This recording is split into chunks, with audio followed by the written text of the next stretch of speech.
para dónde vamos a llegar. Pero no solamente eso, sino para que también nos sirva como indicador cuando yo vaya a hacer la evaluación. ¿Por qué? Porque si el objetivo es ese, luego cuando yo te evalúe, yo voy a ver si lo veo. ¿Una pregunta? No, era sobre eso mismo, que eso sirve ya como base para la evaluación del estudiante. Sí. Los objetivos. Sí. Entonces, fíjense, es importantísimo. De hecho, en la próxima sección nos vamos a dedicar nada más prácticamente a eso. A definir objetivos, competencias, operaciones mentales, funciones cognitivas. Ahí es que nos vamos a centrar. Después lo otro, después que tengamos ya el norte definido, ya lo otro es buscar lo que complemente eso, los contenidos, los videos, los materiales, etc. Pero lo importante es definir el norte, definir los objetivos. No, de los objetivos lo que quería argumentar, sumar lo que usted dice, es que no se puede pensar en un momento específico para el objetivo. Es decir, el objetivo como una parte, como una función didáctica de la clase, que es la orientación hacia el objetivo, no tiene por qué ser exclusivo del momento en que empiezo la clase, del final de la clase, que también se puede hacer, sino que debe ser sistemático, sobre todo por el tipo de estudiante que tenemos. Hay que hacerlo de forma sistemática en cada uno de los momentos. A veces tenemos más de un objetivo y lo que tenemos que ir es reiterando con qué actividad, con qué acción, con qué procedimiento ese estudiante se apropia de ese objetivo que después yo le voy a pedir. Porque puedo informarlo inicialmente, pero si no le doy seguimiento, se pierde el objetivo muchas veces y el estudiante, hay actividades complementarias que puede ser que él le dé mayor valor porque tiene más importancia para él o porque sus experiencias anteriores lo tienen condicionado como para que él centre su atención en algo que no es lo esencial. Por ejemplo, la variante que usted decía de utilizar un video para motivarlo, quizás el video siga resultando lo más atractivo para él el análisis de un elemento del video que no es la esencia. Entonces el maestro tiene que tener esa capacidad para irlo orientando a él en la consecución de ese objetivo que se ha definido. Claro. De hecho, déjame recordarles lo siguiente. A los que participaron en el módulo donde vimos la teoría del profesor Robert Feuerstein. No sé si se acuerdan cuando hablamos del tema del principio de la intencionalidad. ¿Cuál es la intención del docente en el aula? Si mi intención es llegar al aula y dar la clase, yo me voy a comportar como tal. Voy a venir, me voy a parar, voy a dar la explicación y cuando termine me voy. Pero ¿qué tal entonces? ¿Cómo va a ser el otro principio de la reciprocidad? ¿Sí? No, quizás no me estoy cerciorando si hubo aprendizaje. Entonces por eso es importante que derivemos luego, vamos a ver, que el objetivo es la meta que tiene el profesor en la asignatura. En términos de intencionalidad, pero en términos de reciprocidad, lo que esperamos es el desarrollo de la competencia. El profesor, el maestro, tiene una meta, lograr el aprendizaje, pero el resultado final es la competencia. Entonces, esos son los elementos que vamos a ver cómo desarrollarlos, cómo evaluarlos, para estar claro cuando hagamos todo el diseño de nuestro plan, de nuestra clase, no solamente de la guía instruccional, sino el plan completo de nuestra clase, que nosotros logremos los objetivos de aprendizaje en base al desarrollo de la competencia de los estudiantes. Pero por eso es importante tomar en cuenta de manera muy clara, y fíjense que cuando hablamos del diseño, en el caso particular de la guía, fíjense que precisamente cuando se diseña el eje temático o una unidad, por ejemplo, una unidad como parte de todo el contenido de la asignatura, de una unidad se derivan los ejes temáticos, de los ejes temáticos se derivan los objetivos, y de cada objetivo se deriva la competencia. Le vamos a ir diagramando y desarrollando eso, para luego entonces llegar al nivel de la competencia, y a partir de la competencia vamos a entrar entonces nuevamente en la teoría del profesor Feuerstein para desarrollar los elementos que yo necesito para desarrollar esa competencia. Porque para que el estudiante tenga la competencia, por ejemplo, de hacer un análisis hipotético, hay unas operaciones mentales que tienen que darse en él. Y esas operaciones mentales, nosotros las identificamos y nos cercioramos de que ellos están haciendo esas operaciones, que tienen una buena capacidad de síntesis, que sabe hacer una buena comparación de elementos.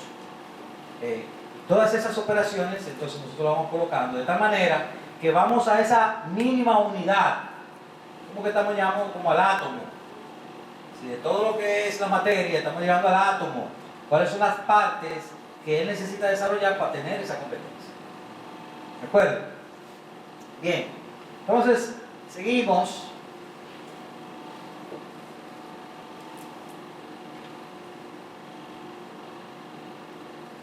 Con la estimulación de sus conocimientos pasados. Es decir, siempre que voy a trabajar un eje temático, voy a refrescar los prerequisitos, los conocimientos básicos, previos que se supone debe de traer, de tal manera que cuando yo comience a desarrollar el nuevo conocimiento, él tenga ya la base estructural que le permita asimilar el nuevo conocimiento y que pueda entonces adoptar ese conocimiento, adaptarlo y que logre la autoeficacia adquirida, que es la confianza de que sí, mira, lo estoy comprendiendo porque yo tengo ya esa base de conocimiento. Bueno, hay varias estrategias que ustedes pueden utilizar, hacer una evaluación o hacer simplemente preguntas de manera individual, o hacerlos a ellos que se preparen para la clase, que vengan y expongan un tema básico que va a preceder el desarrollo del tema en cuestión, etc. Bien, seguimos. Entonces ya, en este sentido, el plan es cómo nosotros, teniendo todo ese material, presentar de manera estructurada y progresiva el desarrollo del conocimiento que vamos a trabajar. Es decir, esos legos, esas piececitas básicas de conocimiento bien estructuradas, vamos a organizar. Y por ejemplo, vamos a ver más adelante luego la taxonomía de Bloom, cómo nosotros podemos utilizar esos lineamientos progresivos para nosotros definir los objetivos, luego definir los contenidos que vamos a utilizar, definir los materiales, de manera que se dé esa progresión del desarrollo del conocimiento. Y de lo más concreto al nivel más abstracto. ¿Okay? Bien, luego viene instrumentar el proceso, guiar el proceso. Así como usted toma control de la situación, como usted tiene ya un plan, a través de eso vamos a ver con la guía pedagógica, cómo usted durante la clase va a instrumentar y a guiar y a dirigir el escenario de aprendizaje. ¿Qué actividades se van a desarrollar en el aula? ¿Qué actividades se van a desarrollar a distancia? ¿Qué actividades se van a hacer en la guía? ¿Qué actividades van a ser participativas de parte de los estudiantes? ¿Cuáles son los objetivos y las estrategias que se van a utilizar? Los mismos recursos tecnológicos, etc. En ese sentido, esa guía es fundamental. Entonces, ya con esto vamos a terminar esta fase. Luego viene entonces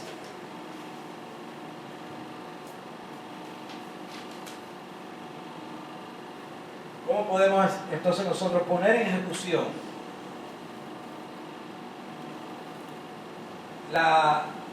el aprendizaje. Fíjense, la única manera de aprender es que ellos demuestren que ellos aplicaron el conocimiento. Entonces, tenemos que ser bien participativos, tenemos que involucrarlos. Y entonces, por ejemplo, en la guía instruccional ustedes van a ver cómo hay actividades que vamos a desarrollar que van a forzarlos a estos estudiantes, a ellos poner en ejecución el conocimiento. Si no solamente aprender las reglas, aprender los principios, sino aplicar esos principios y esas reglas para resolver problemas. Luego viene la autorretroalimentación.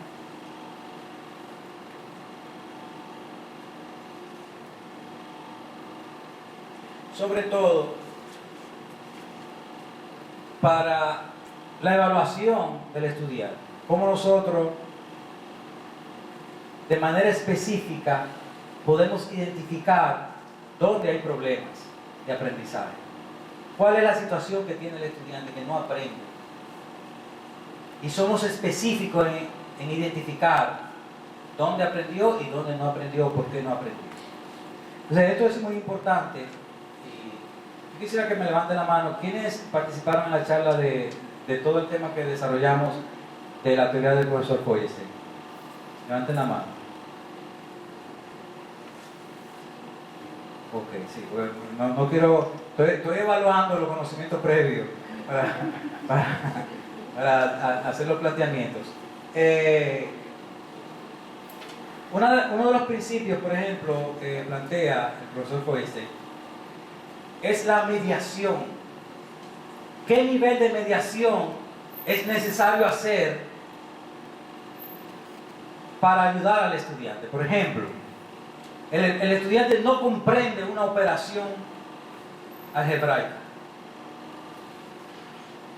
Si yo voy y le resuelvo el problema y le tomo la mascota, mira, esto es así. ¿Hubo mediación ahí? No hubo mediación, yo hice el problema, yo no medié el problema. El profesor lo que plantea es que usted tiene que hacer una intervención progresiva. Primero se llama una intervención leve. Usted va y le dice al estudiante, ¿tiene dificultad con el problema? Trata de verlo de otra perspectiva. Sí. ¿Usted le está resolviendo el problema con eso? No se lo está resolviendo. Simplemente lo está ilustrando de que por esa vía que él está haciendo no va a resolver el problema. Borra el ejercicio, comienza de nuevo, se comienza a hacer la tarea. Entonces fíjese cómo usted va guiando a ese estudiante a que él vaya encontrando el camino. No le puedo dar la solución.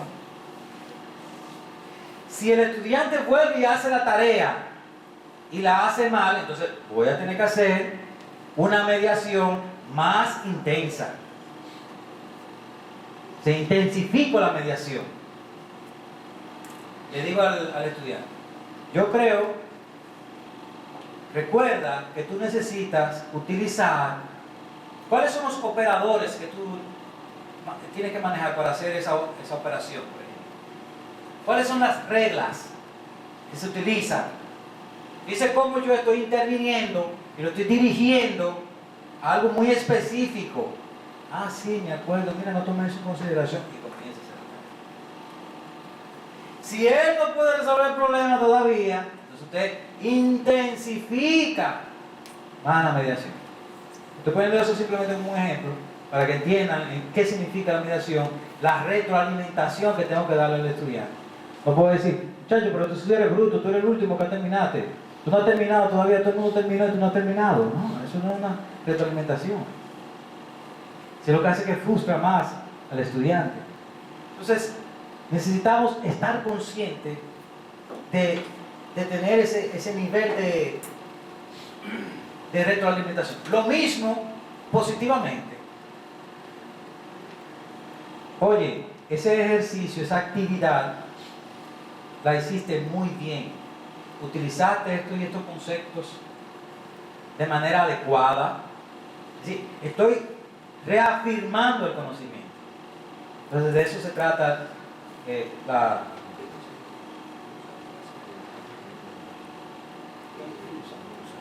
Sí, eso se refiere a que no sea muy genérico. Ah, está bien. No sea tan genérico. ¿Por qué? Porque está bien no dice muchas cosas. Sí, es mejor ser más específico y decirle en qué está bien, qué hiciste bien para reforzar ese conocimiento. Entonces es una estrategia interesante y sobre todo que el estudiante te va a decidir, oh sí, así porque lo hice. ¿Sí? Y le va a ayudar a su autoeficacia adquirida, es decir, a su control de aprendizaje, a su confianza. Oye, hice los pasos, mira, así como me dio el profesor, esos fueron los pasos. O mira, está bien, lo hiciste bien. ¿Cuáles fueron los pasos que hiciste? Tales y tales pasos, y entonces comienza a desarrollar. Es de cómo tienes que tomar en consideración que son estrategias que te van inmediatamente a retroalimentar del avance y el progreso de ese estudiante. Sobre todo con los estudiantes que están más atrasados. A propósito, el profesor de Finlandia también me explicó, me llamó mucho la atención, que en las aulas siempre hay 2 profesores. Digo, 2 profesores, ¿para qué tantos profesores? Dice, no, lo que pasa es que está el profesor titular que lleva la asignatura y luego hay un profesor de soporte para los que están más atrasados. Entonces se acerca a ese profesor y es como un mediador para ayudar a que cojan la velocidad y se mantengan al nivel de los otros. No, y que si el estudiante es capaz de explicar bajo qué instrumentaciones, qué algoritmo siguió para lograr ese resultado que es positivo y que yo le estoy haciendo, estoy confirmando que bueno, da una idea de qué nivel de conciencia posee de cómo se hace el trabajo. Es decir, que no lo hizo por imitación, sino que es capaz de explicarlo y de asumirlo con más fuerza al concepto que él empleó. Sí, eso es importante. Miren, es sumamente importante que los muchachos participen en la clase. Si eso de un muchacho callado ahí y que nada más dijo presente, eso no me dice mucho. Y tenemos que provocarlos, tenemos que crear la manera de retroalimentar, de ver la capacidad de aprendizaje de ellos.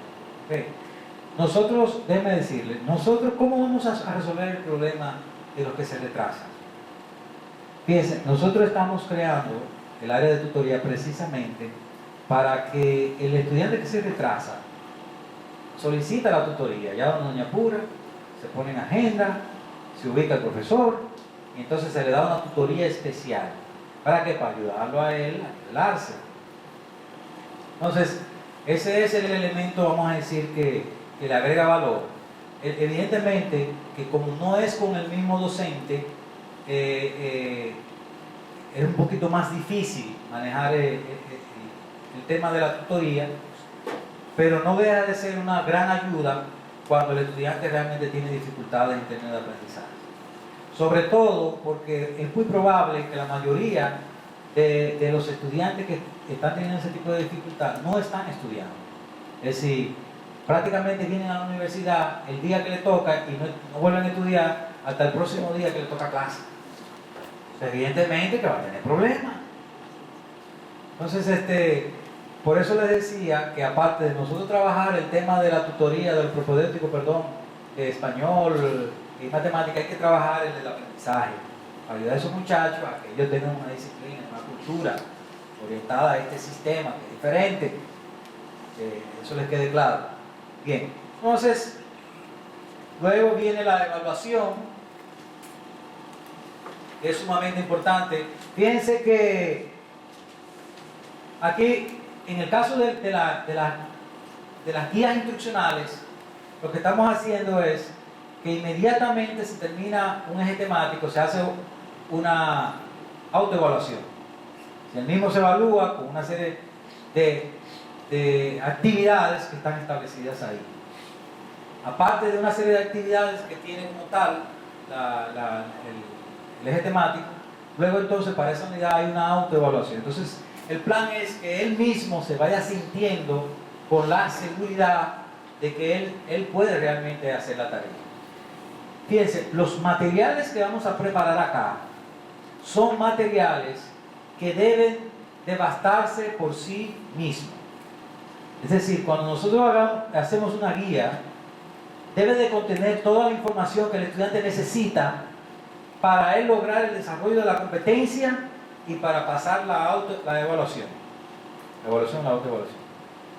Entonces, es importante tomar eso en cuenta porque usted va a utilizar información adicional a lo que va a estar en la guía, pero como un complemento, como un valor agregado para fortalecer ciertos conocimientos, ciertos conceptos.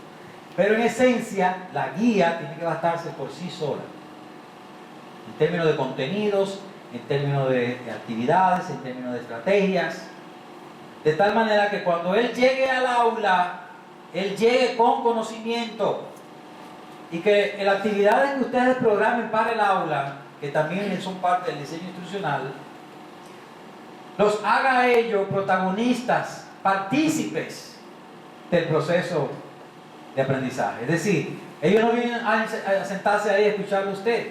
No, ellos vienen con conocimiento, van a venir con conocimiento para discutir, para llevar un debate, para hacer una exposición, para analizar determinadas situaciones. Entonces el plan es precisamente de que nosotros, toda la información, todo lo que es información, que ellos lo pueden buscar por internet, lo pueden buscar en una biblioteca, esa información nosotros la vamos a poner en una guía instruccional. Ahora, la aplicación del conocimiento en el aula. Ahí que tú lo vas a demostrar que tú aprendiste. Que tú vas a demostrar que tú desarrollaste ciertas competencias, ciertas habilidades. ¿Tuviste dificultad? Es el momento para tú aclarar. Por eso, mire, yo no entendí este tema. Necesito que usted me lo explique mejor. Entonces, de eso se trata, ¿no? Entonces aquí, básicamente lo que vamos a procurar es hacer la evaluación. Por último,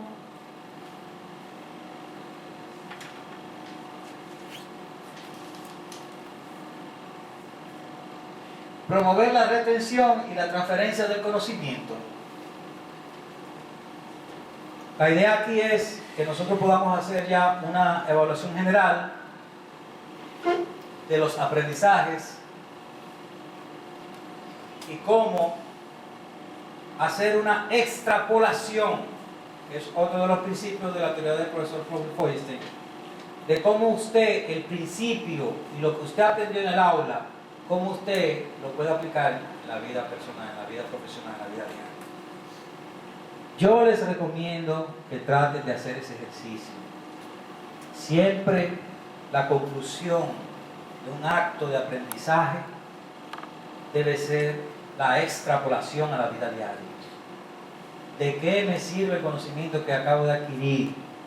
¿Cómo lo voy a utilizar en mi vida profesional, en mi vida personal?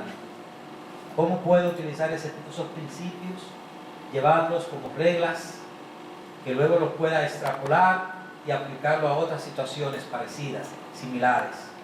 Entonces, uno de los ejercicios importantes que hay que hacer en el aula es tratar de hacer ese bridging, como se llama, ese puente de extrapolación del aula a la vida real.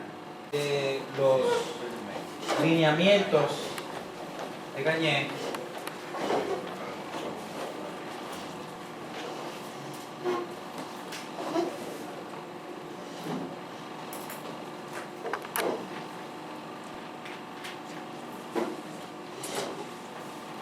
para comprender entonces en esencia cuáles son los pasos, los grandes lineamientos que debemos de tomar en consideración para hacer el diseño instruccional. Recuérdense que esto es un modelo, no una metodología. Esto es un modelo que nos sirve de guía para saber cuáles son los elementos fundamentales que tenemos que tomar en consideración. Entonces, hay unos 8 pasos, resumen, que plantea Gagné. Número 1, para usted organizar su curso. Lo primero es que necesita organizar el curso en unidades y en ejes temáticos y definir los objetivos de cada uno de esos ejes temáticos, ¿ok? Es decir, por ejemplo, una unidad es como si fuera un capítulo de un libro. En esa unidad usted tiene un tema general. Luego, de esa unidad, usted puede desarrollar varios ejes temáticos o subtemas. Entonces es importante que cuando comience a desarrollar su curso, va a identificar cuáles son los grandes temas, cuáles son esas unidades. Y luego entonces va a desglosar de cada una de esas unidades cuáles son los ejes temáticos con sus respectivos objetivos. Número 2, identificar las capacidades representadas en los objetivos de la lección. ¿Cuáles son las capacidades? Las competencias. Recuérdense que vamos a ir derivando. Tenemos la asignatura. Esa asignatura tiene unos objetivos. Para nosotros lograr esos objetivos, vamos a desarrollar una serie de contenidos y de estrategias didácticas, pedagógicas y de contenido. Entonces, ¿cómo lo vamos a organizar? ¿Cómo lo vamos a estructurar? Con las unidades. Es posible que su asignatura entonces pueda contener 3 unidades, 4 unidades. Luego esa unidad la va a descomponer en ejes temáticos, que son los subtemas. Y en cada eje temático le va a identificar sus objetivos. Y a esos objetivos, del objetivo deriva la competencia. ¿Estamos claros? Número 3, planificar un sistema de enseñanza para tener en cuenta el aprendizaje de requisitos. Es decir, siempre tiene que planificar cuáles son los prerequisitos de conocimiento, cuáles son los supuestos que usted va a establecer para dar esa asignatura. Esos supuestos, con el mismo prerequisito que tiene la asignatura, se supone que ya están cubiertos. ¿Por qué? Porque si usted da una asignatura de administración avanzada, se supone que usted dio previamente una asignatura de administración básica. Y ahí se supone que están cubiertos esos requisitos. Pero también puede adoptar otras metodologías, como una evaluación, por ejemplo, previa, o un trabajo que tengan que presentar los estudiantes, para usted garantizar de que está ese conocimiento básico. 4, identificar el tipo de capacidad representada en cada objetivo subordinado a la lección. Es decir, evidentemente, como hay un objetivo general, así los objetivos específicos también van, entonces usted va a definir la competencia que el estudiante va a desarrollar. No vamos a entrar en mucho detalle ahora de cómo definir objetivos y competencias, porque eso es lo que vamos a hacer en la próxima clase. Luego, número 5, elegir un solo objetivo que se ajuste al tiempo disponible para la clase. Esto es muy importante. Trate siempre, para fines de cerrar el ciclo completo, de definir los objetivos de aprendizaje en base a los encuentros, por ejemplo, presenciales que usted va a desarrollar. ¿Por qué? Porque así, cuando usted define el objetivo, define la competencia, define la evaluación, cierra el ciclo completo. Si le va a tomar un tema, por ejemplo, 2 encuentros presenciales, pues trate de dividirlos, trate de organizarlos de tal manera que pueda cerrar y completar el ciclo para manejar mejor el proceso de la unidad y sobre todo para la evaluación. Si el estudiante participó en ese encuentro, pues inmediatamente usted aplica la evaluación o aplica las actividades que, por ejemplo, va a diseñar en la guía, o las actividades que programe en el encuentro presencial, o lo que haga a distancia en el aula virtual, por ejemplo. 6. Evaluar un plan de estudios para cada objetivo, considerando la propiedad de los acontecimientos didácticos y las condiciones de aprendizaje efectivas asociadas a ellas. Es decir, saber cuáles son las estrategias que va a utilizar, cuáles recursos va a utilizar y cuáles son más idóneos dependiendo del tema que esté manejando. Por ejemplo, cuando hemos tratado el tema de usar, por ejemplo, para fines de evaluación, el diario de la entrada, mapa conceptual, foro de discusión, hay que hacerlo cuando aplique, cuando sea conveniente. Si para usted hacer la evaluación de ese aprendizaje no es conveniente, pues entonces a lo mejor un estudio de caso o hacer otro tipo de ejercicios sea más idóneo. Tiene que hacer ese plan, y lo vamos a ver en la parte del diseño de la guía pedagógica, cómo es que usted va a hacer el plan de su clase y las actividades y estrategias que va a utilizar. 7. Identificar un medio de enseñanza que permite establecer mejor las condiciones efectivas de aprendizaje para cada acontecimiento y elegir el medio de combinación de medios que permitan desempeñar mejor la tarea. Okay. En esencia, las mismas estrategias y recursos que va a utilizar. Y 8. Elaborar los resultados del aprendizaje en función del desempeño del alumno y hacer revisiones pertinentes hasta lograr un grado de eficiencia satisfactorio. Es decir, el plan es, al mismo tiempo, que no solamente hagamos una evaluación educativa o una evaluación en términos de los contenidos, sino que hagamos una evaluación del sistema que estamos implementando o aplicando, para saber si estamos siendo efectivos en términos de enseñanza. A lo mejor si no me es eficiente yo pararme a hacer los ejercicios en la pizarra, bueno, entonces déjame cambiar de estrategia, a ver si hay otro mecanismo, como sentándome en una mesa con los estudiantes y irlos orientando en haciendo el ejercicio. Es decir, adoptar y pensar en qué tipo de estrategias son convenientes. Esto es a grandes rasgos lineamiento que establece el modelo de Gagne. En base a ese modelo, entonces, se han derivado ciertas metodologías de trabajo. Hoy vamos a ver una de ellas.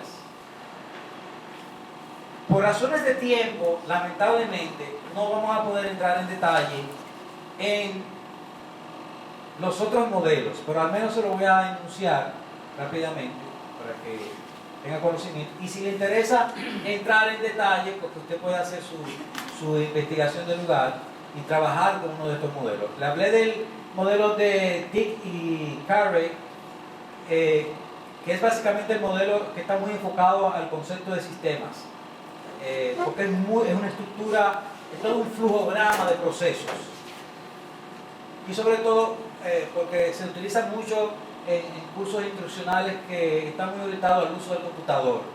Pero por eso lo veo que es interesante y es importante utilizarlo. ¿Por qué ahora mismo nosotros no nos estamos enfocando en ese tipo de enfoque, de modelo, perdón? Porque ahora mismo nosotros nos estamos enfocando más en la guía instruccional, física, escrita, que es totalmente virtual. Acuérdense que somos semipresencial. Entonces, hemos adoptado como estrategia de que no vamos a montar todo el curso en línea, por una serie de razones logísticas.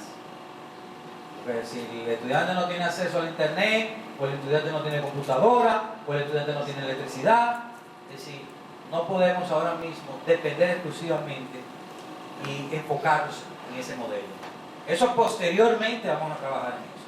Pero ahora mismo lo que nos interesa es preparar un material que él se lleve a su casa y que no importa que con una vela se siente ahí a estudiar con el material porque está escrito. Ese es el plan.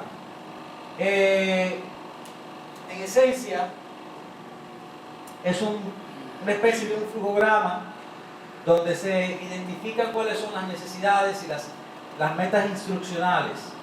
Y luego de ahí comienzan a derivarse, se hace todo el análisis en base al diseño curricular, en base al programa de la asignatura, y luego entonces se comienzan a definir, si ven en este flujo, los objetivos. De los objetivos se derivan las conductas o las competencias que se requieren como prerequisito, y luego comenzamos a hacer todo el proceso de un pretest, y hace una evaluación previa para saber cuáles son los conocimientos previos que trae la persona, Y entonces comienzan a trabajar en el desarrollo o la aplicación de las estrategias instruccionales, es decir, que los recursos que ya están previamente considerados para ese tipo de perfil de estudiantes, el diseño de los materiales didácticos, el diseño de los contenidos, a través de la selección de los materiales de instrucción, complementándolo. Por ejemplo, ahora mismo nosotros nos estamos auxiliando mucho, no solamente de los materiales impresos, sino de las redes sociales, de la misma aula virtual. Y luego entonces termina haciendo la evaluación formativa, que tiene que ver con la evaluación de los objetivos de aprendizaje y del desarrollo de las competencias.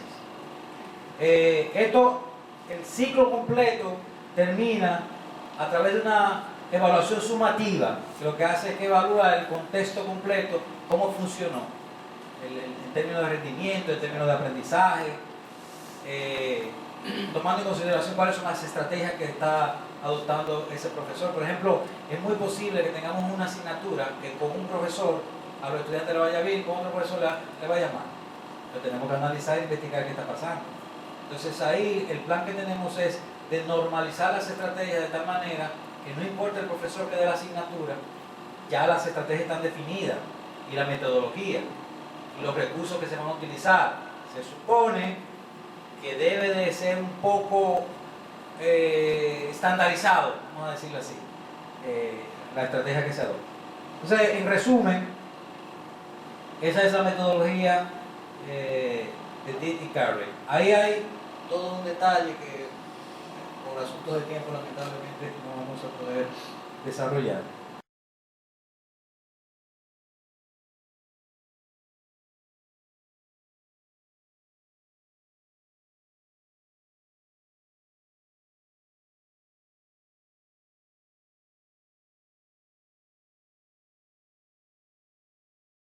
Aquí llega el modelo de Merrill.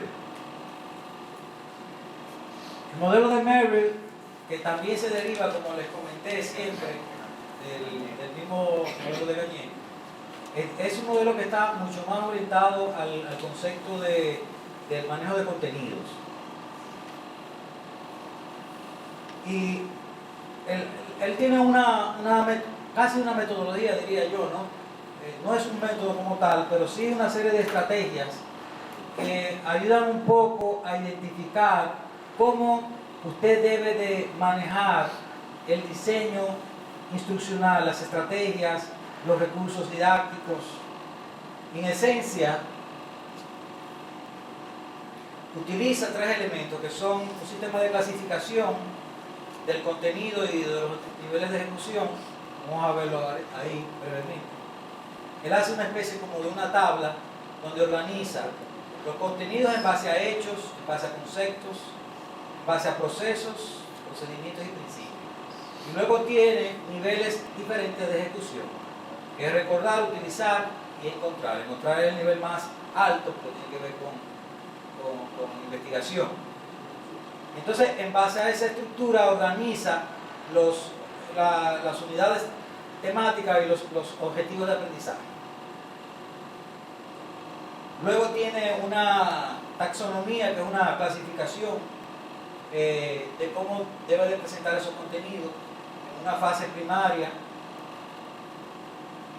que tiene que ver con presentar las reglas generales, ejemplos, qué información debe de recordar, qué tipo de actividades, prácticas, y la información secundaria, la fase secundaria o forma secundaria, los prerequisitos, los objetivos, las ayudas y la retroalimentación.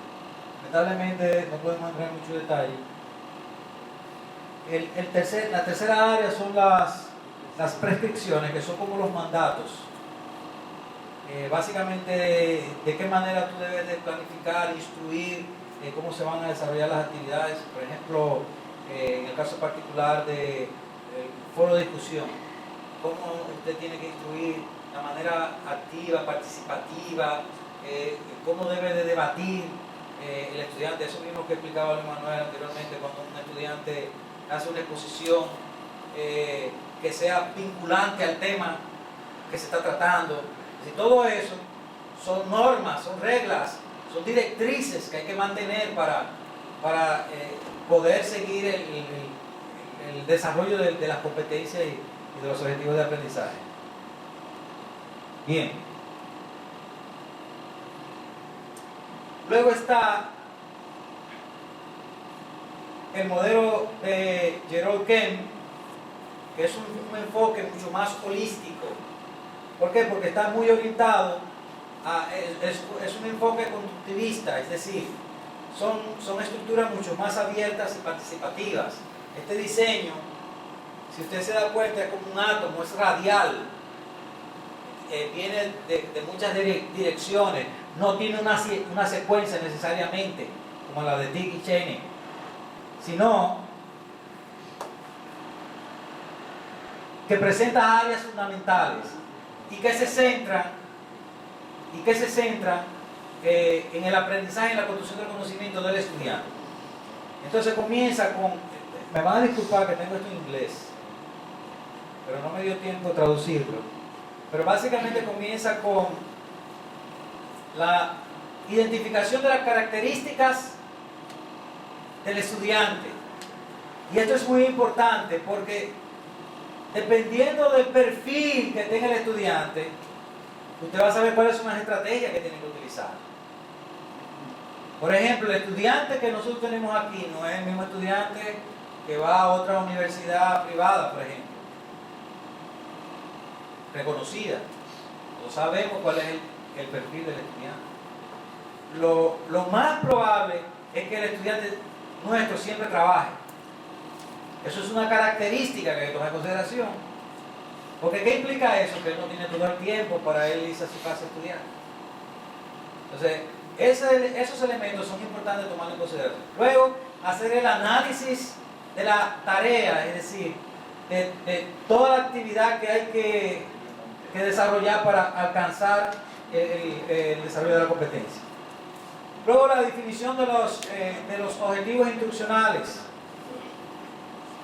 Luego que se definen los objetivos, entonces, definir cómo tú vas a hacer los entregables de los contenidos. Y para eso vamos a ver luego con las metodologías cómo usted entrega esos contenidos. Por ejemplo, lo primero que nosotros estamos haciendo para la preparación de la guía instruccional es que estamos partiendo del programa de la asignatura. El programa de la asignatura tiene unas unidades y esas unidades tienen unos ejes temáticos. De esos ejes temáticos comenzamos a desarrollar la definición de los objetivos. Y de los objetivos definimos las competencias. Y luego que tenemos las competencias, entonces hay que hacer dos trabajos. No me quiero meter en un aspecto metodológico ahora mismo, pero hay que hacer dos trabajos. Hay que hacer por un lado el guión de contenido y por otro lado el guión didáctico. ¿Cómo nos estamos dividiendo esa tarea? Muy sencillo. El docente de contenido, que son ustedes, nos están entregando los contenidos. Ustedes buscan los contenidos, buscan cuáles son los temas más relevantes, que están vinculados a ese objetivo y a esa competencia. Entonces me entregan eso. Y luego entonces hay un equipo que trabaja el aspecto instruccional.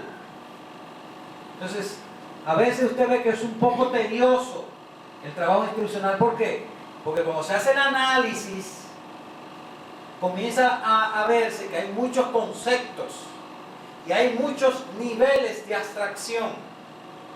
Y es posible que usted esté explicando algunos términos, algunos conceptos y se dispare con un nivel de abstracción muy alto. Y entonces el diseñador le diga, no, espérate, eso no cabe aquí. No puedes saltar a ese concepto tan alto. Tenemos que escalonar progresivamente y desarrollar esos elementos. Más adelante, como otro tema, etc. Entonces, les quiero decir esto para que entienda el nivel de complejidad que tiene. Luego, las estrategias instruccionales, que son qué tipo de metodología. Por ejemplo, en este caso estamos haciendo la guía instruccional. Puede ser también el tema del aula virtual, qué recursos vamos a utilizar ahí, o las actividades que vamos a hacer en el aula, por ejemplo. El diseño del mensaje, los entregables instruccionales y las evaluaciones. Entonces, en sentido general hay todo ese ciclo y es continuo. Continuamente se están revisando, continuamente se están revisando y mejorando. Entonces, en esencia, ese es el modelo. Yo lo puse, traté de hacerlo en español, pero no lo terminé. Probablemente cuando lo suba lo voy a completar.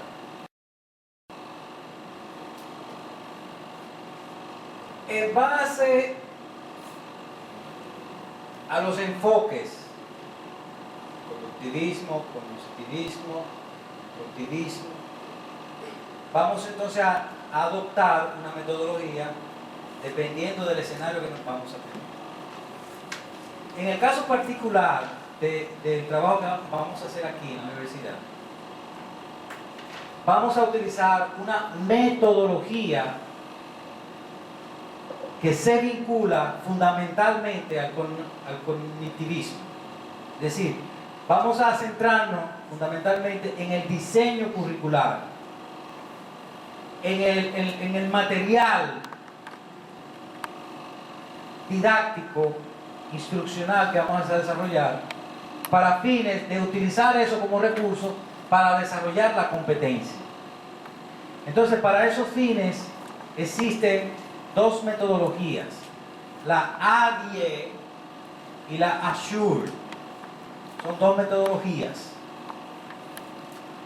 Fundamentalmente se utilizan tanto para el aspecto cognitivo como para el constructivismo, pero no vamos a trabajar constructivismo hasta tanto no lleguemos al ciclo profesional.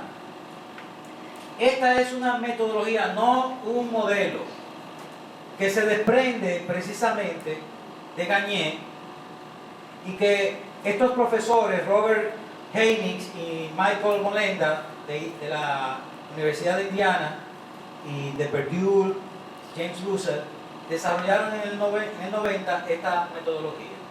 Esta es la metodología que nosotros vamos a aplicar. Le digo que es importante que usted adopte una metodología, si no se ponga a trabajar con dos metodologías, tres metodologías, cuatro metodologías. ¿Por qué? Porque a fin de cuentas son muy parecidas, tienen matices, y lo importante es que dependiendo de la naturaleza del ambiente de aprendizaje que usted quiera desarrollar, usted tiene que buscar la metodología que se adecue a ese ambiente que usted quiere preparar. Entonces, para los fines del diseño de la guía instruccional como tal que nosotros queremos hacer y que es parte del trabajo que queremos enseñarle a ustedes, vamos a adoptar esta metodología de ASSURE. ¿En qué consiste? ASSURE, por sus siglas en inglés, viene de la A de analizar la audiencia, cuál es el público nuestro, la meta nuestra, el personal con que vamos a trabajar. Establecer los objetivos es la segunda fase. Tercero, seleccionar cuáles son los métodos, las tecnologías, los materiales que vamos a utilizar para ese diseño instruccional. Luego que usted tiene todo eso preparado, entonces comenzar a implementar y aplicar el uso de esos métodos de la tecnología y de los recursos. Y es interesante luego que entonces requiere la participación del estudiante, es decir, como parte de la metodología tiene que cerciorarse de que el estudiante participe. Y por último, hacer la evaluación y la revisión. Vamos a verlo en detalle. Analizar la audiencia. Como le había mencionado anteriormente, es importante pensar en las características de los estudiantes, qué nivel de conocimiento tienen de la asignatura, qué otros recursos necesitan o habilidades necesitan ellos para desarrollar las competencias que se esperan. Por ejemplo, si en términos de funciones cognitivas él tiene un bloqueo en términos de comunicacional, ahí va a haber problemas cuando él tenga que hacer una exposición. Entonces tenemos que identificar como parte de las funciones cognitivas que esa persona tiene esa deficiencia y cómo trabajar esa deficiencia. Es importante que la podamos identificar, y eso nos vamos a dar cuenta cuando él esté haciendo las operaciones mentales. Porque cuando veamos el resultado de las operaciones mentales, nos vamos a dar cuenta ahí que hay algunos problemas, y esos problemas se identifican como disfunciones. Si hay cosas que no están funcionando bien, probablemente él entiende el problema, pero no lo sabe comunicar. Y sobre todo, cuáles son las estrategias más adecuadas o más convenientes para lograr trabajar con esa audiencia. Segundo,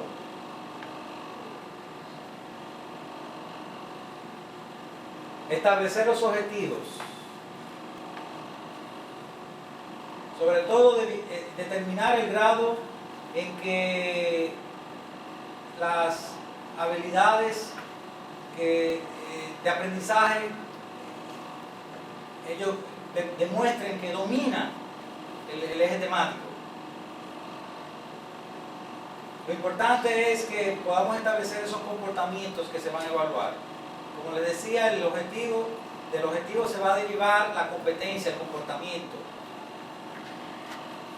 La descripción del verbo demuestra las nuevas capacidades que va a adquirir. Del verbo, vamos a ver luego cuando se definan los objetivos, cómo vamos a definir la competencia y cómo vamos a hacer una formulación correcta del objetivo que no se desvíe de lograr la instrucción y que a través de la evaluación nosotros podamos medir el aprendizaje. Entonces va a ser importante nosotros ser bien claros en definir los objetivos. Tercero, seleccionar los métodos y los materiales. Por ejemplo, primero, lógicamente analizar que sea congruente la definición de estas estrategias que vamos a adoptar con los objetivos de aprendizaje. Por ejemplo, si nuestra metodología o nuestra estrategia es enseñanza a distancia, pues ver que vamos a utilizar la guía instruccional, que vamos a utilizar el aula virtual, que vamos a utilizar otros recursos como por ejemplo redes sociales en vez de webcast o simulación, por ejemplo. Es decir, ¿qué estrategias son pertinentes utilizar desde el punto de vista metodológico para luego entonces nosotros identificar esos materiales? Segundo, escoger las estrategias y tecnologías de instrucción apropiadas, tales como lecturas, intercambio de opinión, el aprendizaje autodirigido, estudio de casos, de debate, foros, etc. Y luego decidir cuáles son los materiales que vamos a utilizar, como videos, sonidos, los cuadernos de trabajo, gráficos, etc. En esencia, eso es lo que en qué consiste la identificación de la metodología, de la tecnología, de los recursos. Luego entonces, ¿cómo lo vamos a utilizar? ¿Qué reglas debemos de establecer para que sirvan de guía al desarrollo de las actividades? Entonces en este momento ya usted va a comenzar a desarrollar la lección del curso y va a utilizar todos los materiales que fueron previamente establecidos. Va a tener definido en su guía pedagógica, que es el material adicional que tiene que complementar la guía instruccional, donde tiene identificado qué actividades va a hacer en el encuentro presencial, por ejemplo, qué tiempo va a durar esa actividad en el encuentro presencial, cuándo va a participar el docente, cuándo van a participar los estudiantes. Un aspecto muy importante es revisar los materiales antes de la clase. Nosotros tuvimos una mala experiencia con la guía de español, que no se revisó. Y cuando se imprimió, había muchísimos errores, tuvimos mucha queja de los estudiantes. Entonces tenemos que evitar ese tipo de situaciones. Entonces hay que tratar siempre de revisar, por ejemplo, si usted va a utilizar el foro de discusión del aula virtual, verifique un día antes, 2 días antes, usted pone la tarea, usted entra al aula, ve que todo funciona bien, que no hay ningún tipo de inconveniente. Si va a necesitar, por ejemplo, un proyector o un aula donde se necesite computadora, previamente verifique que ese laboratorio está disponible, que ese laboratorio, las máquinas están en condiciones adecuadas. Creo que ese tipo de previsión es importante. Y sobre todo, fíjese que interesante que con el tema de la guía instruccional, ya de antemano, el estudiante inclusive antes de comenzar la asignatura, él va a saber cuáles son las actividades que están planificadas, porque están diseñadas en la guía. Él sabe qué tiene que llevar preparado para el encuentro presencial. Eso previamente usted tiene que tomarlo en consideración, de tal manera que si va a haber una discusión de un tema, que lo ponga en la guía y le diga al estudiante que estudie ese tema y que en el encuentro presencial se va a discutir ese tema. Luego está requerir la participación de los estudiantes. Fíjense, aquí es importante que podamos crear intencionalmente distintas situaciones de aprendizaje que obliguen al estudiante a interactuar con los contenidos, con la guía instruccional, a interactuar con los facilitadores, a interactuar con los compañeros, a interactuar con otras personas, con otros expertos, por ejemplo, de tal manera que intencionalmente usted los force a ellos a que ellos se comuniquen. Eso es fundamental porque es la única manera de nosotros verificar si hay construcción de conocimiento, si hay aprendizaje, es a través de la comunicación, de la participación. Entonces es fundamental lograr la participación de los estudiantes. Y por último, evaluar y verificar. Aquí fundamentalmente el propósito es no solamente evaluar el alcance de los objetivos de aprendizaje, sino en qué medida impactó la estrategia en ese aprendizaje, en qué medida impactó el uso de la guía, si realmente hubo un verdadero aprendizaje con el estudiante, en qué medida funcionó el ponerlo a hacer el estudio de un caso o la presentación y la exposición de un tema. Es decir, es importante tener la retroalimentación para verificar que no se fue deficiente en términos de los usos de los recursos, de los medios tecnológicos, de los materiales didácticos que se utilizan. En esencia, el plan es que nosotros utilicemos esta metodología para hacer el diseño instruccional. ¿Por qué? Y con esto voy a concluir. ¿Por qué queremos o por qué hemos adoptado esta metodología? Primero, evidentemente, porque es muy flexible en términos de los procedimientos. Vamos a ver, por ejemplo, cómo nos ayuda a definir los objetivos, a definir las competencias, luego a definir el libreto de los contenidos, luego a definir el libreto instruccional de las actividades que se van incorporando. Entonces, en ese sentido, es muy idóneo para los sistemas semipresenciales. Sí, vamos a hacer una mezcla aquí de aspectos instruccionales en la guía, y de aspectos instruccionales en el aula virtual y de aspectos instruccionales en el aula. Son como tres áreas que vamos a trabajar.